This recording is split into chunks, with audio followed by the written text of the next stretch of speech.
Hello, good morning, नमस्ते all aspirant, welcome in my YouTube channel. So start करते हैं the Hindu newspaper. आज है 17 अगस्त 2023 और जैसा कि अपना रूटीन चला रहा है कि सबसे पहले हम एक पीवाईक्यू देखते हैं कि यूपीएससी के अब तक के पीवाईक्यू को किस तरीके से एनालाइज किया जाए और किस तरीके से new and old old pattern से उसको कनेक्ट करने की कोशिश की जाए। सो उसी तरीके से हम देखते हैं क्वेश्चन नंबर आज है हमारे पास क्वेश्चन नंबर 27। सो देखेंगे क्या है। अब तक हमने 26 क्वेश्चनों को बहुत अच्छी तरीके से सॉल्व करने की कोशिश की है by the old and new pattern. So 27 वाला क्वेश्चन देखेंगे। The Gandhi Irwin pact included which one of the following, यानी गांधी इरविन पैक्ट जो हुआ था उसमें किस किस चीज को इंक्लूड किया गया था। जैसे invitations to the Congress to participation in the round table conference, यानी कि राउंड टेबल कॉन्फ्रेंस में भाग लेने के लिए कांग्रेस को क्या किया गया, आमंत्रित किया गया। उसके बाद दूसरा हमारे पास withdrawals of the ordinance promulgated in the connections with civil disobedience movement, यानी कि असहयोग आंदोलन के संबंध में जारी किए गए अध्यादेश को वापस लेना। और नेक्स्ट है हमारे पास acceptance of the Gandhi suggestion for the inquiry into the police action, यानी पुलिस की जातियों की जांच करने हेतु गांधी जी के सुझाव की स्वीकृति। आप समझते रहे ना, गांधी, हम बात कर रहे हैं गांधी इरविन पैक्ट की। आगे है release of only those prisoners who were not charge with the violence, केवल उन्हीं कैदियों की रिहाई जिन पर हिंसा का अभियोग नहीं था। भाई ऐसा कैसे हो जाएगा, ओनली दोज फोर प्रिजनर्स। तो फोर तो आपका आई थिंक ये तो क्लियर होगा कि ये गलत होगा। इसको निकालने के बाद अब आप डायरेक्ट आंसर पे पहुंच जाएंगे। तो क्या है, इस आंसर को हम लास्ट में डिस्कस करेंगे जैसा कि अपना रूटीन है। और जिस किसी को भी अगर इसका आंसर पता है देन कमेंट बॉक्स में इसका आंसर को देने की कोशिश करेंगे। सो नाउ अब हम देखते हैं अपना प्रीलिम्स करंट यानी कि पीसी। और पीसी मैं बता दूं आपको, इस बार ना मैंने आपकी बॉडी थोड़ी सी, बॉडी की जगह मैंने रिप्लेस किया है। अभी ग्लेंटियर अवार्ड चला था, तो ग्लेंटियर जो अवार्ड है उसको हमें पढ़ना है, उसको देखेंगे हम। तो सबसे पहले हम देखते हैं 16 अगस्त 2023 को हमारे पास न्यूज में क्या रहा। ये था हमारे पास ग्राफीन ऑरोरा प्रोग्राम। एक्चुअली में ये जो प्रोग्राम है ना, ये ग्राफीन को लेके है और इसको लॉन्च किया गया था ministry of the electronics and information technology, यानी यू कैन से दैट मेटी। और है क्या ये, what is it is a it will fill the gap between the research and development and commercialisation. तो ये क्या करेगा, ये जो गैप होता है between the research and development and commercialisation के बीच में, उस गैप को ये फिल करने की कोशिश करेगा। क्या, ग्राफीन ऑरोरा प्रोग्राम, जिसको लॉन्च किया था by the MeitY. Okay, it will nurture the emerging graphene technology and innovation technology. Next है हमारे पास अ हेल्प, ये आपने सुना होगा। इस प्रोग्राम को थोड़ा सा देखते हैं क्या फुल फॉर्म है। Accredited agent for health and extension of the live stock production. इसको लॉन्च किया गया था किसके द्वारा, department of the animal and husbandry and dairy. Okay, ये आपका रखना है। तो देखिए हेल्प जो है ना, वो एनिमल हस्बेंड्री एंड डेयरी के डिपार्टमेंट के थ्रू उसको लॉन्च किया गया। और इनिशिएटिव जो है, उसकी इनिशिएटिव की बात करेंगे। इनिशिएटिव अंडर द, ये है आपकी पशुधन पशुधन जागृति अभियान अंडर द इंक्लूसिव डेवलपमेंट। तो पशुधन जागृति अभियान के अंतर्गत इंक्लूसिव डेवलपमेंट जो आपका समावेशी विकास की बात करते हैं, उसके अंतर्गत इसको इनिशिएटिव किया गया है। एम क्या है, एम्पावर करना किसको, वुमेन को in field of the livestock. Very very important for us and I think Bharat Ratna पे क्वेश्चन आपका पूछा जा चुका है इन यूपीएससी। सो हो सकता है मे भी क्वेश्चन आपका पूछा जाए ग्लेंटियर अवार्ड्स पे। तो इस क्वेश्चन को आपको बहुत अच्छे तरीके से I think first of all आप क्या करेंगे, इसको रीड कर लेंगे, देन इसकी जो भी क्वेश्चन होंगे उनको सॉल्व करेंगे। सो देखेंगे वॉर टाइम ग्लेंट्री अवार्ड्स, और एक है हमारे पास पीस टाइम ग्लेंट्री अवार्ड्स। ये दो चीज होती है। तो वॉर टाइम ग्लेंट्री अवार्ड, जिसको आप परमवीर चक्र, महावीर चक्र और वीर चक्र, इन तीन नामों से जानते हैं।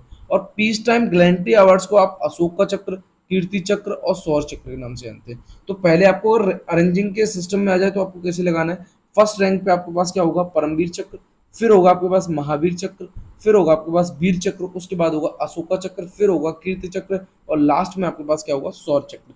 ये तो आपको उनके अरेंज सिस्टम याद रखने हैं।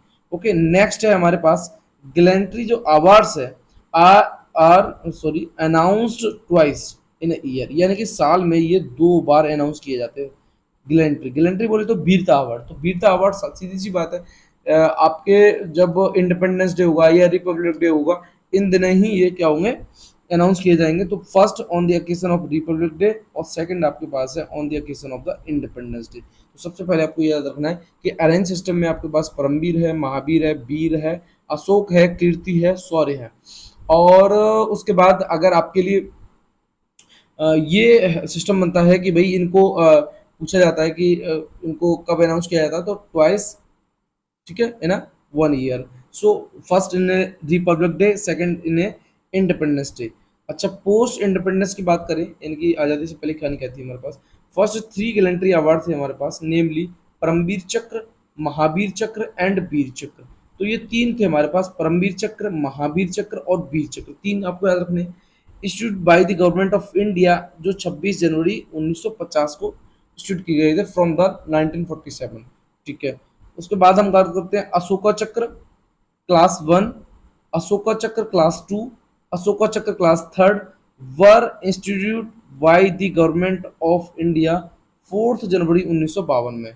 तो इनको अशोका चक्र फर्स्ट, अशोका चक्र सेकंड और अशोका चक्र थर्ड, इनको इंस्टीट्यूट किया गया था by the government of India के द्वारा 4 जनवरी 1952 में, ठीक है। फिर उसके बाद इनके रीनेम्ड किए गए द अशोका चक्र, कीर्ति चक्र एंड शौर्य चक्र। इनको क्या किया गया, इनको रीनेम किया गया था, ठीक है, बाई रेस्पेक्टिवली इन और ये कब थे आपके 1967 में।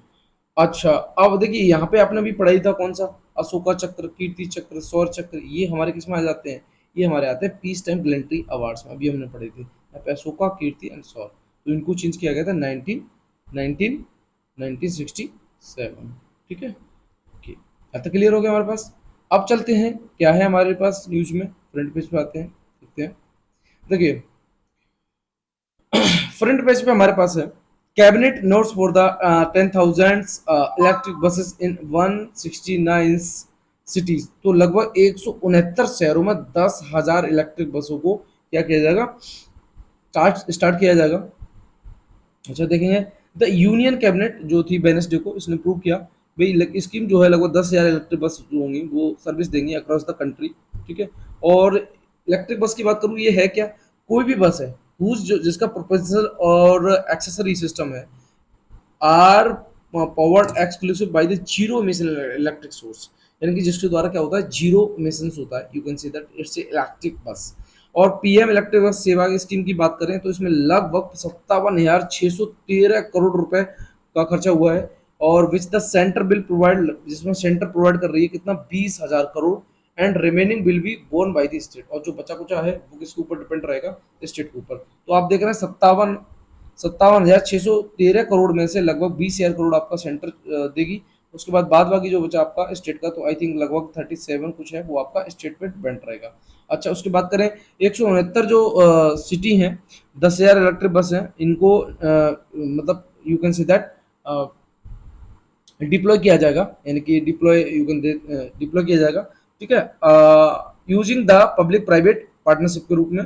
और 181 अदर सिटी होंगी जो infrastructure will be upgraded under the green urban mobility initiative के थ्रू उनको अपग्रेडेड किया जाएगा, ओके। अच्छा, अब इसी तरीके से हमारे पास 7 रेलवे प्रोजेक्ट हैं जिनका जिनका जो अप्रूवल मिला है लगभग 32,500 करोड़ का है, और उनको भी अप्रूवल मिल गया है। अच्छा, नेक्स्ट क्या है हमारे पास, नेक्स्ट है हमारे पास supreme court unveil handbook to eliminate gender stereotypes from law, यानी कुछ रूढ़िवादी stereotypes, you can say that, जो लोग कानून में कुछ रूढ़िवादी you can say that word थे, उनको हटाने की बात की गई। और जो अपनी you can say that supreme court ने एक हैंडबुक अनवेल की है, और उसमें इनको एलिमिनेट करके जो न्यू वर्ड्स होंगे उनको शामिल करने की कोशिश की गई है। तो जैसे जब कोर्ट में कोई भी केस चल रहा होता था महिला के खिलाफ, तो जैसे महिला अगर मान लीजिए कुछ ऐसा सिस्टम हो जाता था तो जिसको वकील वर्डिंग करते थे गिरी हुई औरत, या फिर मान लीजिए वहाँ पे हो जाता था जैसे कैरियर वुमेन्स, यानी कि जिसका पेशा औरत है ना, या फिर वफादार औरत, या फिर you can say that next आपका आज्ञाकारी औरत। इस तरीके के जो वर्ड चला करते थे, उन वर्ड को अब एलिमिनेट करके जो वर्ड आएंगे, जैसे कैरियर वुमेन्स होगा तो उसकी जगह वुमेन्स आएगा। थोड़ा सा मैं आपको समझाने की कोशिश करूंगा, यहाँ पे देखेंगे। तो कैरियर वुमेन, कैरियर मतलब पैसा, पैसा वुमेन, ठीक है। फैलन वुमेन जो ग्रीवी औरत बोलते थे, faithful and obedient wives, eve teasing, hermaphrodites. The Supreme Court has identified these words, many other, as gender unjust terms that are often here in the Indian courts. इनको सुना जाता था. The new handbook released on Wednesday करी हुई है. The top court offered the correct term that should be used instead. इनके स्थान पर कौन से करेक्ट वर्ड होंगे, जैसे कि वुमेन, ठीक है, womens, wife, street sexual, harassment और इंटरसेक्स, इस टाइप के वर्ड यूज होंगे. Not this type of words जैसे career womens, fallen womens, faithful and obedient women, eve teasings, hermaphrodites, ठीक है. और ये जो 30 पेज की हैंडबुक होगी, इसमें कैम्बेटिक जेंडर स्टेरियोटाइप जो रूढ़िवादी वर्ड्स हैं, इसका एम होगा free judiciary and legal community from the mechanical application of the gender stereotypicals language in judgment और ऑर्डर्स एंड कोर्ट बिल्डिंग्स. तो आपको इतना समझना है, इसमें से जो वर्ड्स थे, कुछ स्टीरियोटाइपिकल वर्ड्स थे, उनको एलिमिनेट करके अब ये जो वर्ड्स होंगे, जैसे वुमेन्स तो वुमेन्स, वाइफ तो वाइफ्स, और जो स्ट्रीट सेक्सुअल्स तो स्ट्रीट सेक्सुअल, हरासमेंट, इंटरसेक्स, इस टाइप के वर्ड्स यूज होंगे.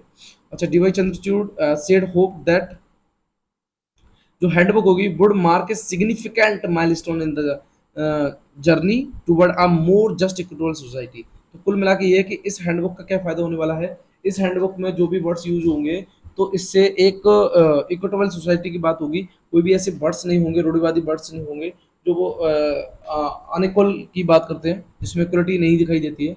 ओके, सो इसलिए इसको हैंडबुक को रिलीज किया जा रहा है. और आप थोड़ा सा इसको याद रखेंगे कौन कौन से वर्ड को चेंज हुआ है. और ये जो बुक है ना, वो 30 पेज की होगी. ठीक है, आगे चलते हैं फिर हम. अब हमारे पास ग्रीन हॉरिजन्स. एक्चुअली में ये अगर यूपी पीसीएस जो भी बच्चे एग्जाम दे रहे हैं, तो उनके लिए यूपी सिविल में तो ये वाला पेज पढ़ना बेटर रहेगा. बट आपको जो यूपीएससी वाले हैं उनके लिए सिर्फ इतना निकालना है. जैसे ये वृक्षारोपण जन आंदोलन चला था, तो वृक्षारोपण जन आंदोलन चला, ये 2017 में स्टार्ट हुआ. किसके द्वारा? By the Uttar Pradesh government के, to bring a new surge of environment friendly initiative. तो इसका काम क्या था? इन्वायरमेंट फ्रेंडली इनिशिएटिव की बात थी. अच्छा, इसका एम और था improve the state forest cover and mitigate climate change. ठीक है, तो इसका काम ये था कि स्टेट फॉरेस्ट कवर को इम्प्रूव करना, मिटिगेट करना, क्लाइमेट चेंज को मिटिगेट करना. एंड यूपी गवर्नमेंट है टारगेटिंग प्लांटेशन लगभग 35 crore sampling and conservation of nature through the वृक्षारोपण जन आंदोलन, जो कि 2023 तक हमें कितना करना है? लगभग 35 करोड़ सैंपलिंग होनी है. ठीक है, तो इसमें मैं आपको बता दूं कि आपको इतना याद रखना है कि वृक्षारोपण जन आंदोलन जो 2017 में चला था, वो यूपी गवर्नमेंट के थ्रू चलाया गया था. और इसका एम था इम्प्रूव करना स्टेट फॉरेस्ट कवर को और मिटिगेट करना क्लाइमेट चेंज को. इतना समझ में है. ठीक है, और ये प्लांटेशन होगा वो कहाँ कहाँ होगा? जैसे फॉरेस्ट लैंड है, ग्राम पंचायत है, कम्युनिटी लैंड है, express railway track, roads and canals है, इंडस्ट्रियल प्रेमिसेस है, मेडिकल एजुकेशन इंस्टीट्यूट है, गवर्नमेंट लैंड है, प्राइवेट लैंड है, कॉ सेल्टर्स है. इस जगह इनको क्या करना है? प्लांट करना है. सो आपको अगर आप यूपी स्पेशल देखेंगे तो आपको ये you can say that green horizons को आपको पढ़ लेना है. अदरवाइज यूपीएससी के लिए आपको सिर्फ इतना समझना है इसमें कि भाई हमारा जो है वृक्षारोपण जल आंदोलन चला था, वो कहाँ चला था. ओके, नेक्स्ट आर्टिकल्स है हमारे पास. CAG report on Dwarka express erroneous highways ministry officers. Actually में कैग ने जो रिपोर्ट दी है ना, तो उस रिपोर्ट में जो द्वारका एक्सप्रेस है उसकी उसमें कुछ त्रुटियां हैं, कुछ गलतियां हैं, उसके बारे में है ये. थोड़ा सा मैं आपको बता दूं, इसमें हमें पढ़ना अगर होगा हमारे यूपीएससी पर्सपेक्टिव से अगर इम्पोर्टेंट होगा, then CAG. CAG is a very important body for the UPSC perspective for the mains and prelims exam. So देखेंगे क्या है यहाँ पे. देखेंगे finding of the report by the CAG and controllers and auditor generals which highlighted that cost of construction the Dwarka express had exceeded, जिसको ज़्यादा दिखाया गया. द अप्रूवल अमाउंट लगभग जो था वो 13 टाइम्स था. अब आप देख रहे हैं कि जो अप्रूवल अमाउंट जो दिखाया गया वो 13 टाइम्स दिखाया गया. And term them runners. अच्छा, ऑडिट रिपोर्ट जो फेज फर्स्ट में थी, भारतमाला परियोजना बिल्डिंग जो national highway in the country was made public 10 अगस्त को. ठीक है, और इसने ये कहा था कि जो लेन 14 लेन एक्सप्रेस है, जिसमें लगभग खर्चा हुआ है 250.77 करोड़, यानी कि 277 लाख करोड़ का खर्चा हुआ है अगेंस्ट दी लगभग, जिसमें 18, और ये पर किलोमीटर है ना, 250 किलोमीटर 250 दशमलव 77 करोड़ रुपए किलोमीटर के हिसाब से है, against the 18.20 crore approve by the cabinet committee on the economic affair on the August 2016। और इसको अप्रूव किया गया था कौन सी कैबिनेट कमेटी ने के द्वारा, जो इकोनॉमिक अफेयर कब 2016 में। अच्छा, और उसके बाद करेंगे जब इसकी जांच पड़ताल हुई तो इसमें एस्टिमेट ये था कि 5,269 करोड़ एन एवरेज लगभग 206 करोड़ पर किलोमीटर के हिसाब से। तो देखिए खर्चा जो हुआ है वो 206 किलोमीटर पर किलोमीटर के हिसाब से खर्चा हुआ है, और दिखाया कितना गया है 250.77 करोड़ के हिसाब से। तो यहाँ पे आपको निकालना है CAG, what is a CAG, CAG है क्या, कैग के बारे में पढ़ना, हु इज ए कैग, है ना। ये नहीं पढ़ना कि कहाँ कितना खर्चा हुआ कितना दिखाया, नहीं, हमारे लिए ये पढ़ने के लिए कैग, कैग हमें निकालना है तो निकालेंगे। CAG is CAG is independently authority under the constitution of India. सबसे पहले आपको ये समझना है कि ये इंडिपेंडेंटली है, okay. He is the head of the Indian audit account department and chief guardian of the public, ठीक है। तो ये जो पब्लिक पर्स का है ये क्या है, चीफ गार्डियन है, गार्जियन, ठीक है। And it is the institute through which the accountability of the government and other public authorities to the parliament and state legislature through them to people is ensure them। so ये एक ऐसा institution है, you can say that, जिसकी account जिस मतलब जिसमें government की accountability होती है और पब्लिक अथॉरिटी होती है to parliament and state through to people, जो पीपल को क्या करें, पार्लियामेंट और स्टेट लेजिस्लेचर के थ्रू पीपल को इंश्योर करें। अच्छा ठीक है, अब इसकी इंडिपेंडेंटली की बात करें तो ये कैसी है, there are several provisions in the constitution to safeguard the independence of the state, ठीक है। अच्छा, कैग इज अपॉइंटेड बाई, इसको अपॉइंटेड कौन करेगा, सबसे पहले आपको समझना है प्रेसिडेंट, कोई बॉडी नहीं करेगी, कोई अदर मेंबर नहीं करेंगे, प्रेसिडेंट करेंगे, ठीक है। By the warrant under the hand and seal and provided with tenure of 6 साल, 6 65 का इनका टेन्योर होगा, of age which is earlier, इनमें से कुछ भी पहले हो जाए, चाहे 6 साल कंप्लीट हो जाए या 65 साल कंप्लीट हो जाए, तब तक इनका टेन्योर बना रहेगा। क्या can be remove by the, अब देखिए प्रेसिडेंट ही इनको चुनना, तो प्रेसिडेंट ही इनको क्या करेगा, रिमूव करेगा, only in accordance with the procedure, ठीक है। मेंशन इन द कॉन्स्टिट्यूशन, जो कॉन्स्टिट्यूशन मेंशन है उसी के थ्रू इनको क्या किया जाएगा, रिमूव किया जाएगा, किसको, कैग को। That is the manner same, ये उसी की तरह होगा as removal of the supreme court जज। अब आप देख रहे हैं कि कैग की जो इक्विबिलिटी है ना रिमूव करने की, वो सुप्रीम कोर्ट के जज के इक्वल है, ओके। और इनको चूज किसने किया, प्रेसिडेंट ने, रिमूव कौन कर रहा है, प्रेसिडेंट कर रहा है, but not you can say that pleasure of the president, and it is equal equal to remove the procedure of the supreme court जज। सो नाउ नेक्स्ट है हमारे पास, he is eligible to hold any office either under the government of India or of any state once he retired and resigned as a CAG। अगर उसने CAG से retired या resign दे दिया तो वो eligible है, वो कोई भी ऑफिस जो गवर्नमेंट ऑफ इंडिया का है या स्टेट का है उसको, ठीक। तो ये हमारी समझ में आ गया कि कहाँ तक था। ही इज एलिजिबल, कौन कौन से इसमें एलिजिबल नहीं होंगे, होल्ड एनी ऑफिस, अगर मान लीजिए अगर वो कैग के पद से उसने रिटायर्ड या रिजाइन दे दिया तो वो द्वारा you can see that appointment नहीं हो सकता उसका as a government of India और एनी स्टेट के उस पर। अच्छा, no minister can represent in the CAG in parliament, कोई भी जो मिनिस्टर है वो रिप्रेजेंट नहीं कर सकता किसको, कैग को, इन पार्लियामेंट्स में। So you can see that CAG is CAG, not any minister represent the CAG positions. So now his salary and और जो अदर सर्विस होंगी can not be very his disadvantage after the appointment, यानी कुल मिला के ये कि उसके अपॉइंटमेंट के बाद उसकी जो सैलरी और सर्विस है उसको you can see that disadvantage नहीं किया जा सकता। अच्छा, आगे हम देखते हैं क्या है, जो कैग की सैलरी है, अलाउंसेस जो मिलते हैं उनको या पेंशन मिलती है, इसको चार्ज किया जाता है upon the consulate fund of India. ये जो है ना कंसुलेट फंड ऑफ इंडिया पे चार्ज होता है और ये नॉट सब्जेक्टेड टू वोट, और इस पर कोई वोट नहीं डलता, इतना आपको समझ लेना है। अच्छा, आगे थोड़ा सा मैं बताने की कोशिश करूंगा आपको, देखिए मेरी बात को समझना कि सबसे पहले आप एक लाइन में इसको याद करने की कोशिश करेंगे, कैग क्या है। तो कैग जो है ना थोड़ा सा और देख लेते हैं अभी, तब मैं आपको बताता हूँ। देखिए, what is the function and power of the CAG. CAG drives audit and mandate its from different source, constitution के आर्टिकल 148 से लेकर 151 तक है ये। The controller and auditor general, इसकी duty, power and condition service जो है वो एक्ट है 1971 के थ्रू। तो अब देखिए मैं आपको इसको थोड़ा सा बताने की करूँगा in short notes, you can see that. So first of all CAG जो है ना उसको आर्टिकल किस में आता है 148 से लेकर 151 तक, ठीक है। अब इसको अपॉइंटमेंट कौन करता है, प्रेसिडेंट, ठीक। इसको रिमूव कौन करता है, प्रेसिडेंट करता है। बट ये प्लीजर होता है क्या प्रेसिडेंट के, नहीं, इट्स ये प्लीजर नहीं होता प्रेसिडेंट के, ठीक है। उसके बाद फिर हमें इसमें से क्या समझना था, ये प्लीजर नहीं होता। और इसको जो है हटाने की बात होती है, तो इसको जब हटाने की बात हो जाती है तो वो इक्विवेलेंट होती है किसके, you can say that supreme court के जो जज हैं उनके बराबर होती है, ठीक है। और कैग के बारे में हम थोड़ी सी और बात करेंगे। जो कैग की सैलरी अलाउंस और जो पेंशन होती है वो डिपेंड होती है कंसुलेट फंड ऑफ इंडिया।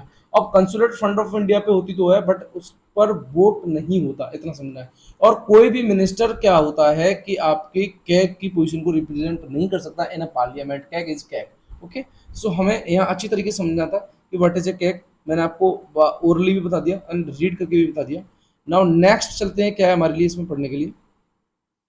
अब देखिए यहाँ पे है understanding the ministry of environment forest and climate change you turns, यानी कि कुल मिला के ये है कि आप देख रहे हैं मिनिस्ट्री ऑफ यानी कि MOEFCC, इसने यू टर्न्स क्यों लिया, इसको हमें अंडरस्टैंड करना है। अब किस में यू टर्न लिया, क्यों लिया, क्या है क्या नहीं है, इन चीज़ों को हमें समझना है। मैं बताऊँ आपको, जून की बात थी और जून में ministry of environment and forest and climate change ने क्या किया था, जिसको MOEFCC बोलते हैं, इसने इशू किया था नोटिफिकेशन। और इसने ये कहा था कि भाई हम क्या करेंगे चुपके से जैसे स्टेबलाइज करेंगे और इंटीग्रेटर रीजनल ऑफिस बनाएंगे किसका, जैसे आपका हो जाएगा फॉरेस्ट सर्वे ऑफ इंडिया यानी FSI, national tiger conservation authority NTCA, wild life crime control bureau यानी कि WCB, and central zoo authority CZA। इन सबको हम एक ही मिनिस्ट्री के अंडर लाएंगे। तो ये बात किसने कही थी, ministry of environment forest and climate change ने ये वही नोटिफिकेशन इशू किया और इन सब चीज़ों को एक ही छत के नीचे लाने की बात करी गई। तो ये मैं आपको भी बताया, जैसे जून में था ministry of environment forest and climate change, ठीक है। Issue notifications quietly work back on the its move stabilise integrated regional office by merging.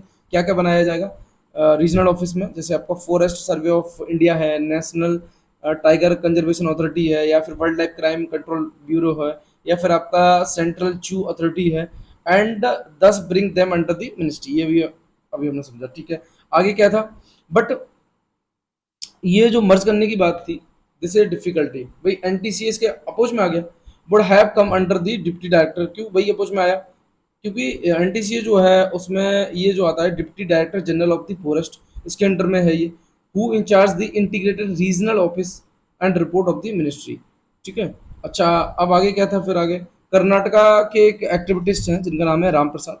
Actually में उन्होंने एक फाइल जो थी उसके अगेंस्ट में the, ministry of environment forest and climate merge for the ease of doing business where the NTCA had is opposed saying could lead to administrative confusion। अब देखिए इससे क्या रहेगा, अगर आप इन चीज़ों को सारी चीज़ों को मर्ज कर देंगे तो कोई कोई सी भी मिनिस्ट्री है जैसे NTCA वो टाइगर को दिख रही है, एलिफेंट वाली मिनिस्ट्री है वो एलिफेंट को दिख रही है। तो अभी इससे पहले भी एक बात चली थी, वो थोड़ा सा आपने देखते हैं क्या थी। देखिए मैं बताऊँ आपको, लास्ट मंथ की बात थी, द इंडियन गवर्नमेंट ने स्टार्ट किया था plan to merge project tiger and project elephant. Mister Kulkarni had express concern on this occasion as well.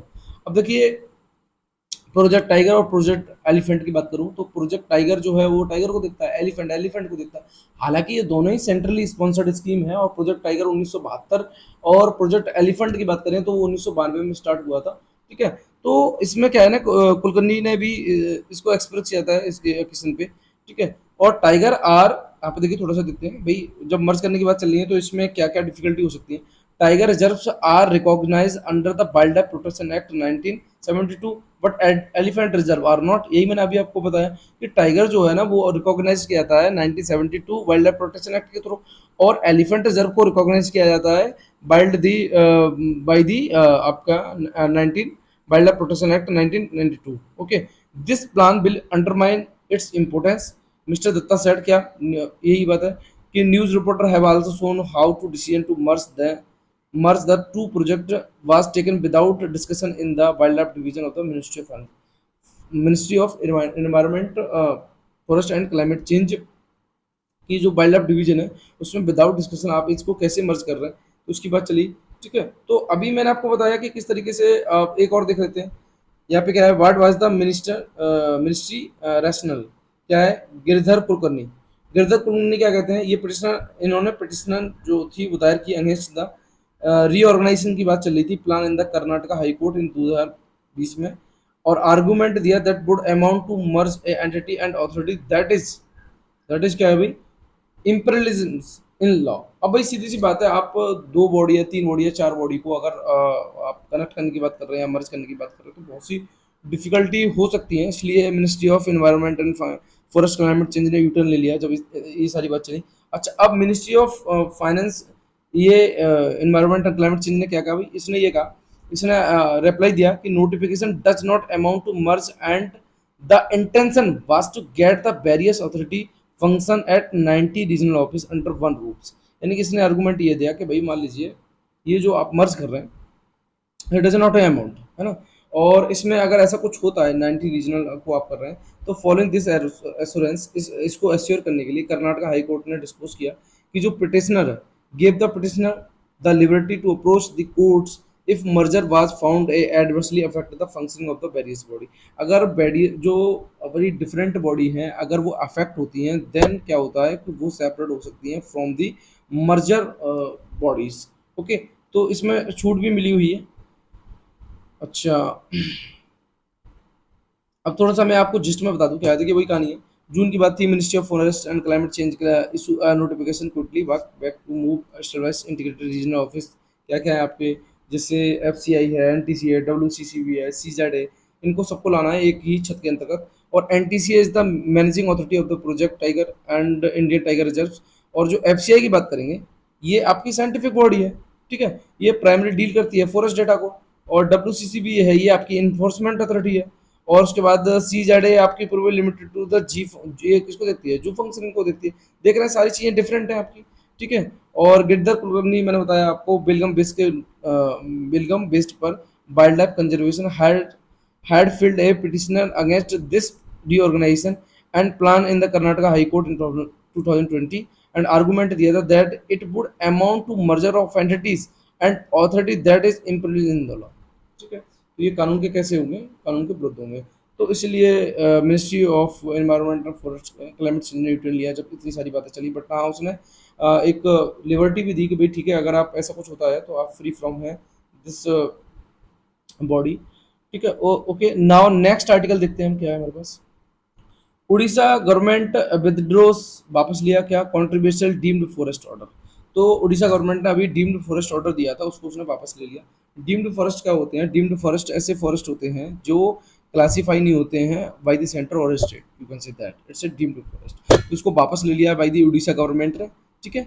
और गोदावरण केस की बात करूं तो उसने इंटरेस्टेड किया था कि भाई आइडेंटिफाई, जो भी यू कैन से दैट जो भी लैंड के टुकड़े हैं उनको आइडेंटिफाई करने की बात कही गई थी बाय द गोदावरण केस में।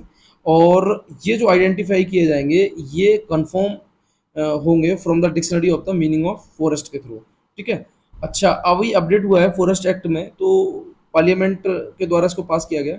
उसमें ये था कि भाई only forest classify and recorded such as जो आफ्टर 1980 हैं वुड बी प्रोटेक्टेड। यानी कि जो 1980 80 एक्ट के through, you can see that, अगर वो क्लासीफाई और रिकॉर्डेड है सिर्फ उनको ही प्रोटेक्टेड किया जाएगा।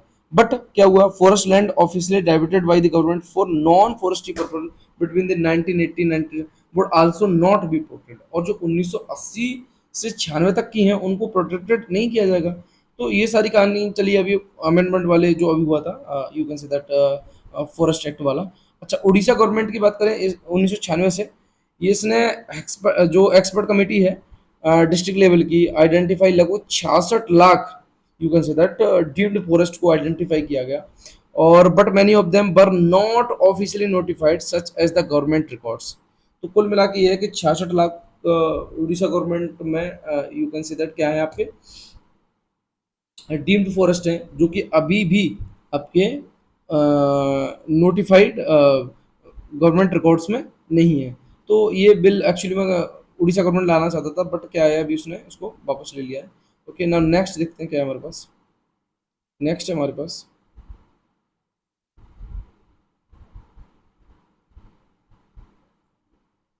Okay, Vishwakarma scheme will add 30 lakh artisan family. अब एक चीज़ और देखिए, विश्वकर्मा स्कीम जो है ना, वो आपकी लॉन्च की गई अभी 15 अगस्त, you can say that last 2 days. तो इसमें अब 30 लाख जो है आपके आर्टिसन फैमिली और जोड़ ली गई, और ये अदर अदर बैकवर्ड क्लास के लिए, नॉट ए SC। सो इसको आपको थोड़ा सा समझना है। The cabinet committee on the economic affair, ठीक है, जिसको इसने अप्रूव किया था, आपको पहले तो आपको ये याद रखना है कि कौन सी कमेटी है जिसने अप्रूव किया। तो यहाँ देखेंगे the cabinet committee on economic affair on Wednesday approve the PM Vishwakarma scheme with outlay, जब में 13,000 करोड़ की बात हुई। ठीक है, तो सबसे पहले आपको ये समझना है कि कौन सी कम्युनिटी है, ठीक है। उसके बाद PM विश्वकर्मा आपकी स्कीम है। Prime minister Narendra Modi during the independence day, ये भी हमने पढ़ा था, कोई दिक्कत नहीं, इसमें हमारा कुछ भी पढ़ने के लिए नहीं है। और ये स्कीम जो है ना, गुरु शिष्य परंपरा की बात करती है। ठीक है, और इसमें 18 ट्रेडिशनल ट्रेडर्स हैं, जैसे आपके हैं कारपेंटर है, बोर्ड मेकर्स है, आर्मर्स है, ब्लैक स्मिथ है, हैमर है, टूल किट मेकर है, लुक स्मिथ है, गोल्ड स्मिथ है, पोर्टर है, स्कल्पर्स है, स्टोन ब्रेकर्स है, कोबलर्स है, और मैसन्स है, basket mat, broom maker, coir weavers, ठीक है, या ट्रेडिशनली डॉल जो हम बनाते हैं, टॉय मेकर्स है, बार्बर है, garland, you can say that garland makers है, या बासर मैन है, ट्रेलर्स है, फिशिंग नेट मेकर है, जो मछली को जाले बनाते हैं वो भी, कवर अंडर द स्कीम्स। ठीक है, artisan and crafts peoples will get PM Vishwakarma certificate. इनको क्या मिलेगा? PM सर्टिफिकेट मिलेगा, एक ID कार्ड मिलेगा, और जो क्रेडिट सपोर्ट करेगा लगभग 1 लाख फर्स्ट ट्रेंच में, और सेकंड ट्रेंच में आपको 2 लाख। यानी कि अगर आप इनमें से कोई भी हैं और आप अगर कुछ भी करना चाहते हैं, देन क्या होगा, 1 लाख आपको जो फर्स्ट ट्रेंच में मिल जाएगा, 2 लाख आपको सेकंड ट्रेंच में मिल जाएगा, और आपको लगभग कंसेशनल इंटरेस्ट रेट पे 5% की छूट मिलेगी। ठीक है, जैसे 10 का है तो 5%, 15 का है तो 10%, ठीक है, 7 का है तो 2% पे आपको ही वो देना पड़ेगा। तो इस तरीके से ये रहेगा। और ठीक है, अच्छा, और लगभग इसमें 30 lakh family will be cover over the 5 year of the scheme. इसमें लगभग 30 लाख फैमिली को कवर करना है इसमें। अब थोड़ा सा हम देखेंगे कि विश्वकर्मा जो, यू कैन सी दैट, क्या है भाई विश्वकर्मा स्कीम को, इसको थोड़ा सा देख लेंगे यहाँ पे। देखिए, PM विश्वकर्मा, ये सेंट्रली सेक्टर स्कीम, सबसे पहले आपको ये जानना है कि इसमें सेंट्रल की 100% फंडिंग होगी, इतना आपको समझ लेना है। ठीक है, इसमें सेंटर की क्या होगी, 100% फंडिंग होगी। अच्छा, traditionally artisan and craft people of the rural and urban India. अच्छा, उसके बाद फाइनेंशियल आउटफ्लोज में लगभग 13,000 करोड़, अभी मैंने आपको बताया। और 18 ट्रेडिशनल ट्रेडर्स जो हमने अभी काउंट करे थे, कौन से cover in the first instance, अभी हमने इनको गिना था कि भाई 18 जो है वो कौन कौन से हैं। इसमें देख रहे हैं आप, जो मछलियों के लिए जाल बनाता है ना, उसको भी इसमें कवर किया गया है। आर्टिसन एंड क्राफ्ट्समैन अभी हमने देखे थे, to provided recognitions from the PM Vishwakarma certificate and ID card मिलेगा उनको। और क्रेडिट सपोर्ट जो अभी जो पूरा लिखा था वही मैंने आपको पढ़ा दिया। फर्स्ट ट्रेंच में 1 लाख रुपए, एंड सेकंड ट्रेंच में आपको 2 लाख रुपए, with the concessional interest rate, आपको जो कंसेशनल मिलेगा 5% का मिलेगा। Scheme to provide skill upgradation, tool kit, incentive of for the digital transaction and marketing support, ये सारी चीज़ें मिलेंगी। अच्छा, आगे देखते हैं फिर क्या है, ये मैंने अभी आपको पढ़ा दिया था। 18 traders will be covered in the first instance under the PM Vishwakarma, जैसे कारपेंटर है, बोट मेकर है, आर्मर है, ब्लैक स्मिथ है, ये भी हमने पढ़े थे। ठीक है, तो ये हम देख लेंगे। और बाद बाकी बात करें तो विश्वकर्मा योजना की वो कमेटी हमें आदि हुई। ठीक है, तो ओके, नाउ नेक्स्ट देखते हैं क्या है हमारे पास आगे। मूव अटैक्स पाक चर्च ओवर ब्लैंसबी एलिगेशंस। देखिए क्या हुआ, ये पाकिस्तान की ना एक बड़ी अजीबोगरीब कहानी है। ये चाहता है कि सिर्फ मुसलमान ही जिंदा रहे, जहाँ भी रहे मुसलमान रहे, जो भी करे इस्लाम को मानने वाला हो, बाद बाकी कोई हो ना हो। अब मान लीजिए किसी भी कोई एक यहाँ पे हुआ, कहानी क्या थी, कहानी ये थी कि भाई एक जो है क्रिश्चियन थे, उन्होंने कुरान को लेके कोई विवाद बयान दे दिया। भाई इन लोगों की इतनी सनक गई कि इन्होंने चर्च उड़ा दिया, है ना। और चर्च उड़ाने के बाद बताऊं, एक दो चर्च नहीं, कई चर्च इन्होंने उड़ा दिए। तो सेवरल चर्च यहाँ दिया है, several church were set on fire by the ramping mobile in eastern Pakistan की बात है ये, Wednesday after a Christian family was accused of blasphemy, official said. 100 of people armed with the stick and rock storm the pronunciation area in the Faisalabad city and police in the area search. तो देखिए कुल मिला के ये है कि ये लोग ऐसे काम करते हैं, बट इसमें अपने लिए कुछ भी पढ़ने के लिए है नहीं, तो इसको मैंने ज़्यादा नहीं। नेक्स्ट हमारे पास साइंस का, one to catch supernova, there is a new app for that. यानी कि हम सुपरनोवा को कैच करना चाहते हैं, इसके लिए एक नया ऐप बना। तो थोड़ा सा बता दूं क्या है भाई। देखिए अब क्या है, यूएस में इस तरीके की, जैसे अपनी अभी हमारे पास स्थल की तो मैपिंग है, अब स्काई की मैपिंग की भी बात चल रही है, तो उसी मैपिंग के रिगार्डिंग है। वर्ड दिस यहाँ पे दिया है, थोड़ा सा देखेंगे क्या है। एस्ट्रोनॉट्स हैव ए, सॉरी यहाँ देखते हैं। But this serenity hides a buoyant universe where planets, astronauts, and comets move constantly, where stars are born, dies in explosive supernova and black holes। ठीक है, इन सबको हम एक ऐप के थ्रू देखना चाहते हैं। Astronomers have a grand stands view of this dynamic cosmos every time this they peer through their telescope। भाई एस्ट्रोनॉट्स को देख लेते हैं अपने टेलीस्कोप से, अब नॉर्मल पीपल को भी देखना है। But now technology has made it possible for any space enthusiast. यानी कुल मिला के ये है कि जो स्पेस स्पेस को जानने में ज़्यादा उत्सुक रहता है, ठीक है, has made possible for any space enthusiast to watch these cosmic event called transients. यानी कि जो इन कॉस्मिक इवेंट जो हो रहे हैं उनको देखेगा, उसको हम ट्रांजिएंट्स बोलते हैं। ठीक है, with the help of noting more than smartphones, और किसे देगा वो अपने स्मार्टफोन से। अच्छा देखेंगे, जैसे एक स्मार्टफोन से, जैसे है the ubiquitous smartphones is a powerful tool. ये पावरफुल टूल है to collect astronomy data, not just for the professional astronomer but for the casual star gazer as well. Professional जो एस्ट्रोनॉमर्स हैं उन वो भी तो देख ही रहे हैं, बट जो आपके नॉर्मल लोग हैं वो भी इसको देखें, उसको उस स्मार्टफोन के थ्रू जिसका नाम है उबिक्विटियस। ये पॉकेट प्लानिटेरिया है, यानी कि पॉकेट के थ्रू आप प्लांट को देखने की कोशिश कर रहे हैं। सो अच्छा, इसके बाद है फिर हमारे पास थोड़ा सा और देखेंगे।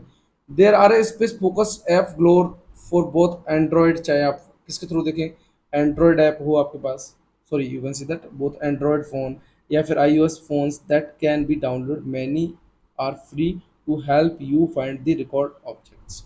ठीक है, तो कुल मिला के ये है। एक गूगल स्काई मैप भी है, for example is describe as the hand held planetariums for your android device में। ठीक है, and can locate and identify stars, planet, nebula, इन सबको आप देख सकते हैं उसके थ्रू। द न्यू ऐप जो है उसका नाम है जर्थ, शॉर्ट फॉर द, जिसका शॉर्ट फॉर्म है क्या, J Z T F augmentation reality transit hunters. तो ये भी ऐप आपको है, ये हेल्प करेगा for the you can say that to see the nebula and stars and skies। सो इसी के थ्रू है ये। और देखिए इसमें कुछ ऐसा खास नहीं है, बस कुल मिला के ऐप की बात करी गई है भाई। ऐप के थ्रू आप क्या कर सकते हैं, इन चीज़ों को देख सकते हैं। और ये जर्थ इज़ अ क्लासरूम, और डॉक्टर महावल हैं, ये एक्चुअली में आशा करते हैं कि स्कूल और कॉलेज में क्लासरूम में जर्थ को apply, you can say that implement किया जाएगा। Mainly outreach despite the past potential for the incorporating into the stem and also. ठीक है, सो कुल मिला के ये है कि इसको ऐप को भी क्लासरूम में भी you can say that implement करने की बात करी जा रही है। सो हम अपने इसमें जो लास्ट देखते हैं हमारे पास, अब बचता है हमारा एमसीक्यू। तो एमसीक्यू में अभी हमने पढ़ा था कि release only those prisoners who were not charge with the violence. देखिए भाई उनको ही नहीं छोड़ना है जो आपके कुल मिला के क्या था कहानी, केवल उन्हीं कैदियों की रिहाई जिन पर हिंसा का अभियोग नहीं था। ठीक है, तो ऐसा यहाँ पे ऐसा नहीं होगा। ये इरविन पैक्ट समझौते में नहीं हुआ था, केवल उन्हीं कैदियों की रिहाई होगी जिन पर हिंसा का अभियोग नहीं था, है ना। तो ये उस पर नहीं होगी, तो फोर्थ वाला आप हटा देंगे। जब फोर्थ आपका हट जाएगा तो कॉमन से आपको बस 1 3 बचेगा। 3 देखते हैं। अगर मान लीजिए यहाँ पे 3 था, पुलिस की जातियों की जांच करनी है तो गांधी के सुझाव की स्वीकृति, तो ये कहाँ हुआ था एक्सपेंट, ये एक्सेप्टेंस नहीं हुआ था for the Gandhian suggestion for the inquiry of the police accession, ये भी नहीं हुआ था। तो आपके पास आंसर क्या होगा, ओनली। ठीक है, ओके। ओके, तो हम अपने सेशन को आज यहीं रोकते हैं, और प्लीज़ वीडियो को like share subscribe and comment. आपको जो लगता है कोई भी चीज़ ऐसी है जो मुझसे छूट रही है, then you can comment in a box and finally मैं उसको कराने की पूरी कोशिश करूँगा नेक्स्ट सेशन में। अगर ऐसा कुछ लगता है आपको तो उसे मुझे ज़रूर बताएं, ठीक है। और सो इसी तरीके से कनेक्ट रहें, और कोशिश यही है अपनी। आज थोड़ा सा मेरा गला क्लियर हुआ है ना, पिछले लास्ट वीडियो में गला क्लियर नहीं था, इसलिए वॉइस मेरी क्लियर नहीं आ रही थी। Okay, thank you so much. So stop करते हैं अपने सेशन को यहीं।